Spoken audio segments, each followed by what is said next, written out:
군사법원 정말 대단합니다. 이렇게 된다면 또 판이 바뀔 흐름이 보입니다. 박정훈 전 해병대 수사단장의 항명사건 재판을 진행 중인 군사법원이 임성근 전 해병대 1사단장, 이시원 전 대통령 공직기관 비서관 등 핵심 관계자 4명의 휴대전화 통신기록 조회를 허가한 것으로 파악됐습니다. 해당 부분에 대해서 군 검찰이 의견서를 내고 항명 또는 이첩 보류 명령과 어떻게 관련되는지 구체적 소명이 없으므로 기각돼야 한다고 반박했지만 군사법원은 박 전 단장 측 요청을 받아들였습니다. 결국 이번 결정에 따라 통신사가 보관 중인 자료를 법원에 회신하면 변호인과 검찰은 이를 열람할 수 있게 되는데 사실 군사법원이 이렇게까지 할지 몰랐습니다. 지금 나온 여러 자료도 법원이 허가해서 된 것이죠. 이거 파장이 커질 것 같은데 관련해 좋은 상품들 구경하시면서 중요한 영상 보시고 이어가 보겠습니다.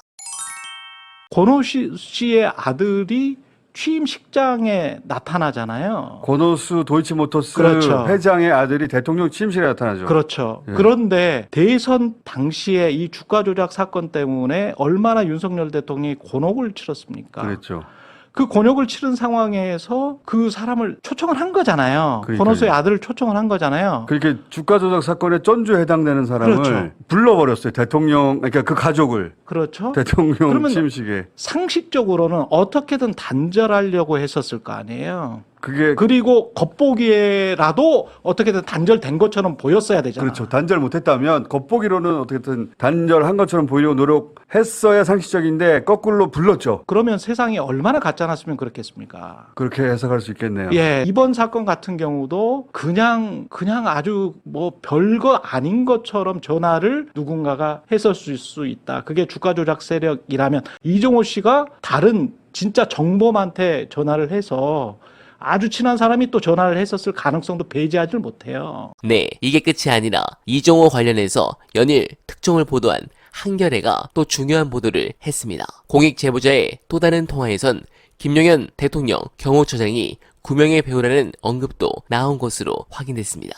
해당 보도에서 전직 경호처 간부 니은 씨는 6월 말 공익 제보자 기획 변호사와의 통화에서 전직 경호처 사람 등을 만나보니 임 전 사단장 9명의 배우가 김용현 경호처장이라고 한다는 취지의 말을 한 것으로 확인됐습니다. 이 인물은 멋진 해병 카톡에 있던 바로 그 인물입니다. 김용현 처장이 최상병 순직 사건 처리에 관여한 것으로 의심되는 정황은 앞서도 나온 바 있습니다. 지난해 7월 31일부터 8월 9일까지 대통령실과 국방부 관계자 등의 통화 내역을 분석하면 열흘 사이 김 처장은 이종석 당시 국방부 장관과 7차례, 임기훈 당시 국가안보실 국방비서관과 4차례 통화한 사실이 확인됐습니다. 자, 이제 저들은 얼마나 더 어떤 방식으로 오리발을 내밀지 궁금합니다. 특히 이종호는 허풍, 사기꾼 딱 이 빌드업으로 가는 중인데 8월 9일 기준으로 돌아가 볼까요? 이첩 보류를 윤석열이 시켰다고 경로설이 알려졌습니까? 그때 아무도 일반인들은